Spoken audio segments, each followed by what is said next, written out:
앞에 영상에서도 조금 이야기를 하셨지만 성소와 또 입회에 대해서 조금 이야기를 해보겠습니다.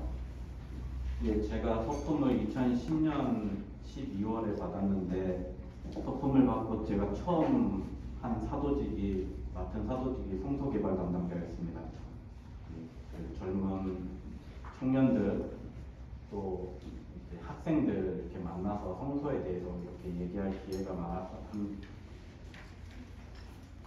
1년 정도 일을 하고 유학을 제가 갔으니까요. 했는데 성소 말 그대로 우리나라 말로 한문을 풀어서 얘기하면 거룩한 부르심이라고 얘기합니다. 이 부르심이라는 것은 다양한 형태를 가지고 있죠. 부르심이 있다라면 부르심은 어떤 것을 전제로 합니다. 어떤 것을 전제로 하죠? 부르심이 있으면 응답을 해야 됩니다. 응답이 없는 부르심은 공허한 외침인 거죠.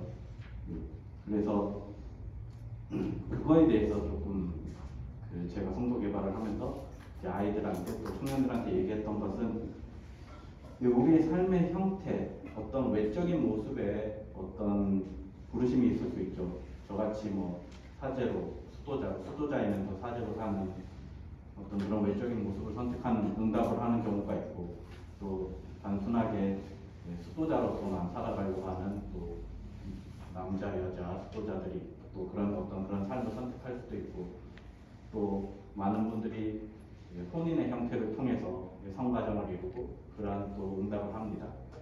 그리고 또 그뿐만 아니라 어떤 단체, 어떤 조직의 속함으로 인해서 그 안에서 역할을 하는 어떤 부르심들이 다 있습니다. 그래서 우리가 생각하는 어떤 성직, 또 공원 생활, 축성 생활 이런 것들이 단순히 그런 것들만이 부르심이 아니라 어떤 우리가 일상생활에서 살아가는 어떤 외적인 모습들, 그런 것들 하나하나가 다 부르심에 대한 응답이 될 수 있습니다.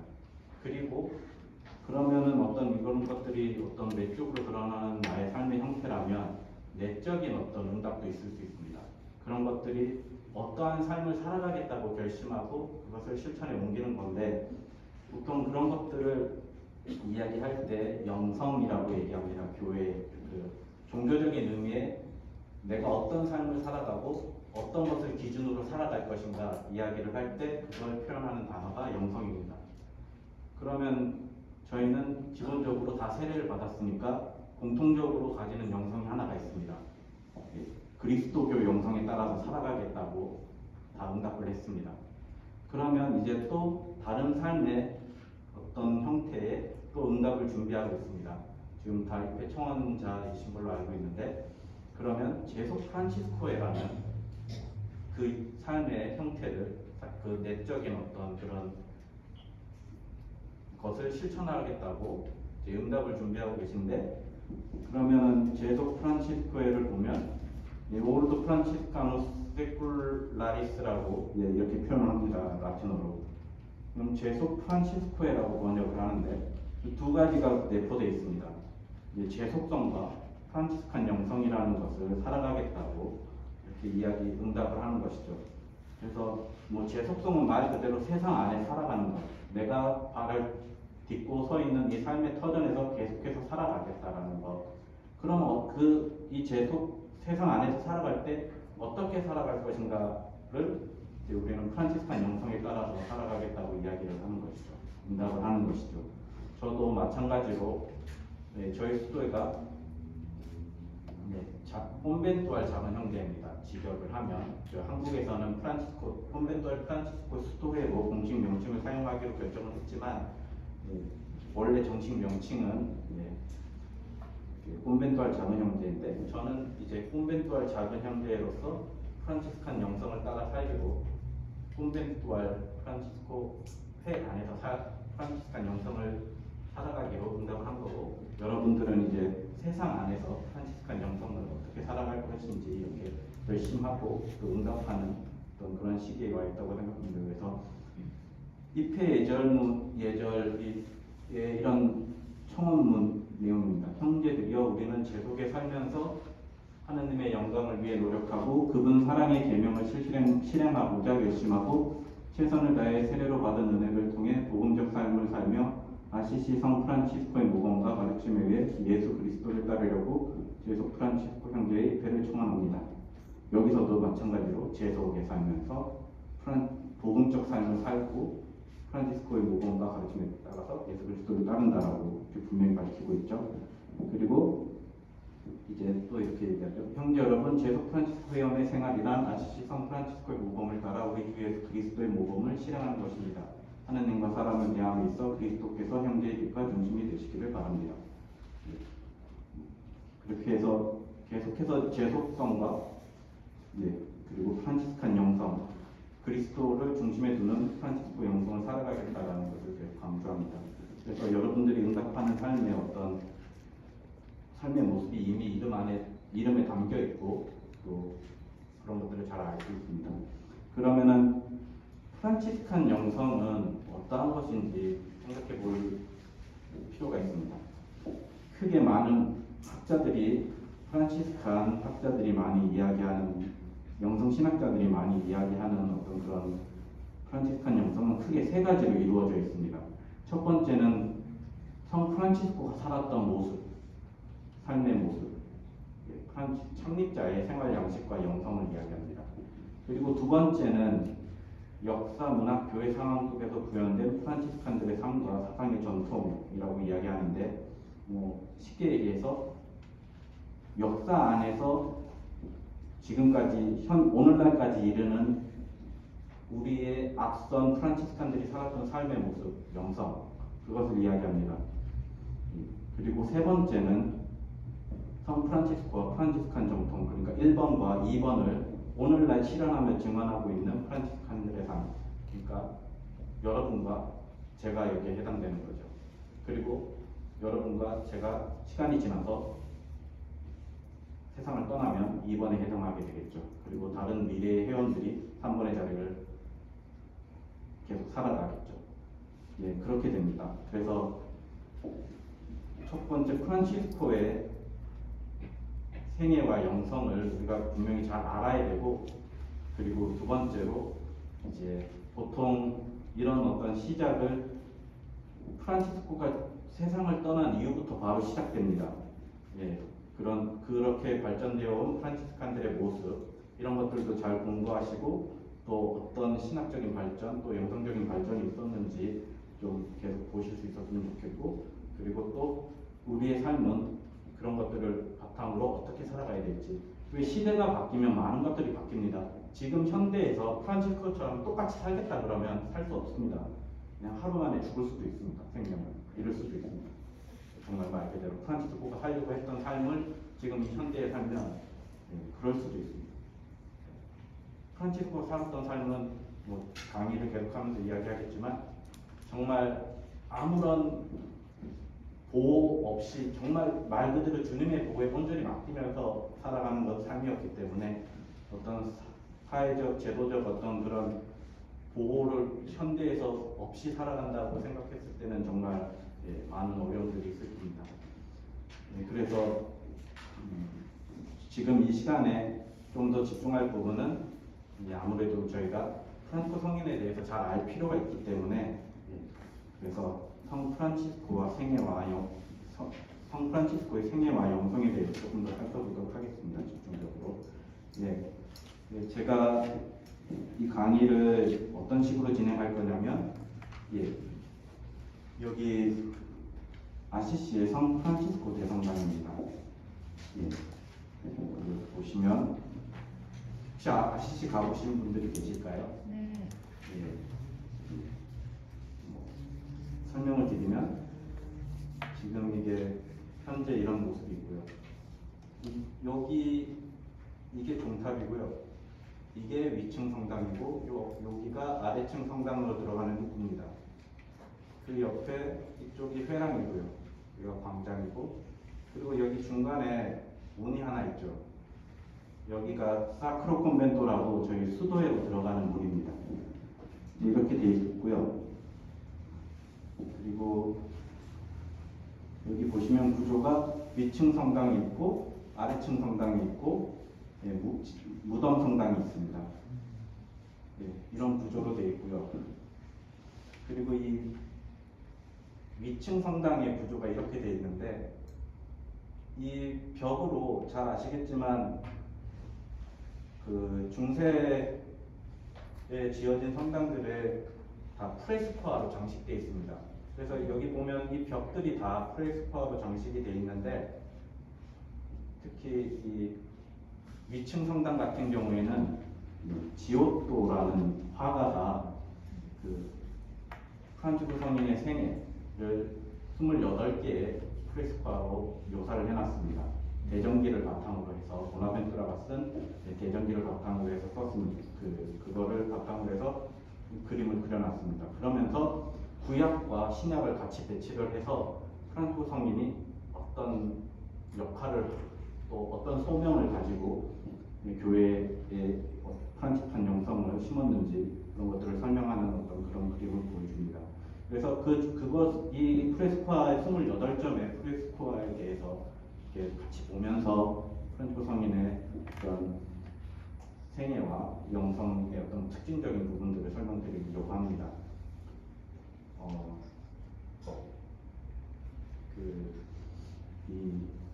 아래층 성당에는 보면 아래층 성당도 마찬가지로 다 프레스코아로 장식이 되어 있는데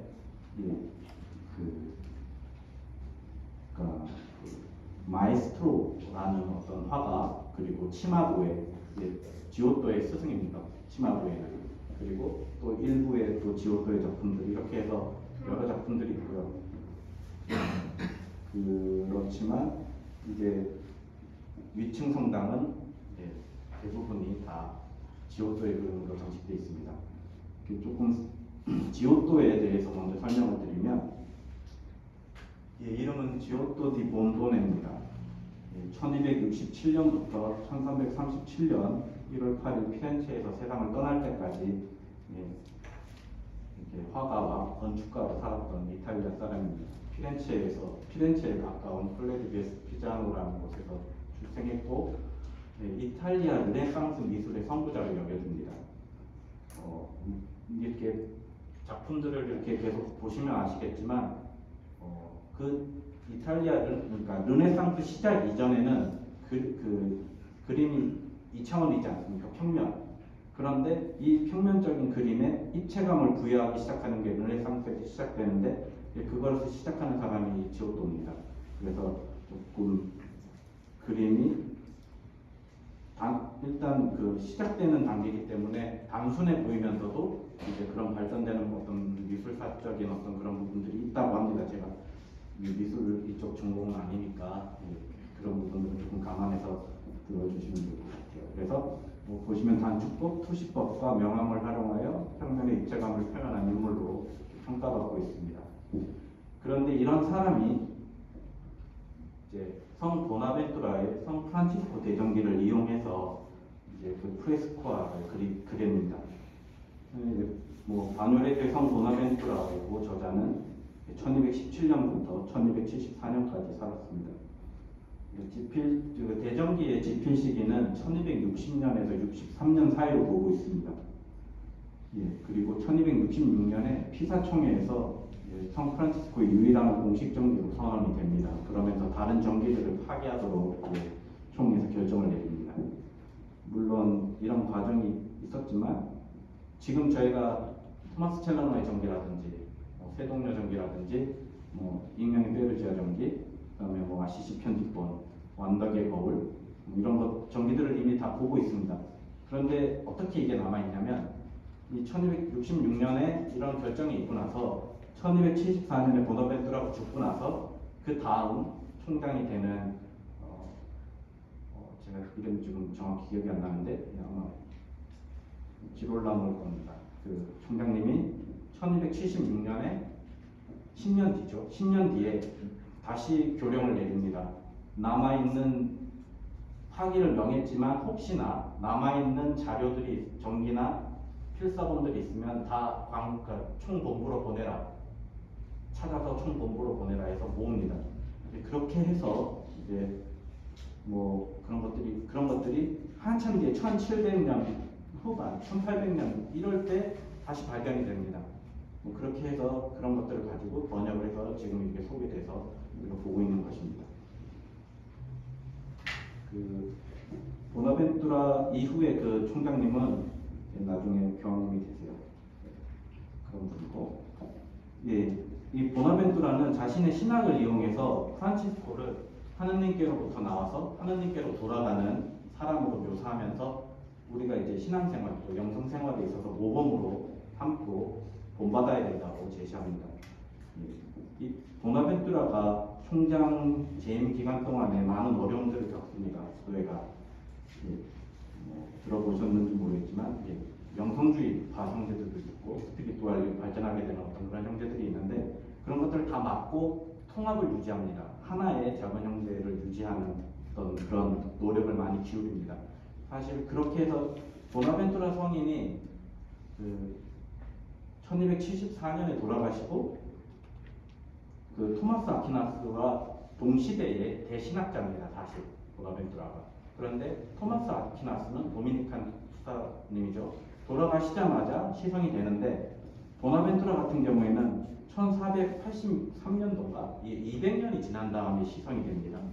근데 시성된 이유가 토마스 아퀴나스는 신학 교회 학자로서 시성이 되는데 보나벤투라는 처음 시성될 때 교회 학자로 선포되지 않아요. 왜 시성됐냐면 시성된 이유가 교회 학자여서가 아니라 대학자여서가 아니라 작은 형제의 통합을 이뤄낸 그런 총장이었기 때문에 그 시성할 당시에 교황님이 시스토 4세였습니다. 우리 작은 형제의 출신 교황님이십니다. 그래서 그럼 그다음 1517년에 분리가 되는데 옵세르반티랑 콘벤투알이랑 이 분리를 또 앞당기죠. 그러니까 막 분열이 긴장이 고조되고 있는 것을 성 보나벤투라를 시성함으로써 이 모범을 따라서 하나로 계속 살아가는 노력을 기울여라라고 보여주기 위해서 시성을 합니다.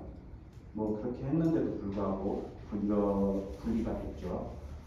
그러고 나서 또 100년 뒤에 1580, 70 몇 년도에 그때도 시스터 5세 작은 형제 출신 교황님이신데 그때 교회 학자로 선포를 해줍니다. 그런 조금 차이가 있습니다. 그래서 보나벤투라 성인 같은 경우에는 프란치스코 성인의 2세대 프란치스칸 수도자 2세대라고 얘기합니다. 프란치스코 성인을 보지 못해 직접적으로 만나지 못한 세대의 대표적인 인물입니다.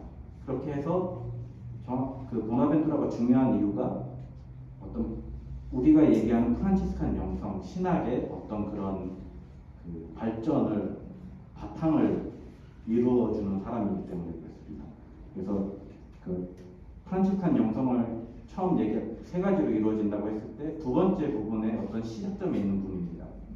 그러니까 역사와 전통, 그러니까 프란치스칸 전통, 영성의 전통을 신학과 영성의 전통을 시작하는 분입니다. 이분을 통해서.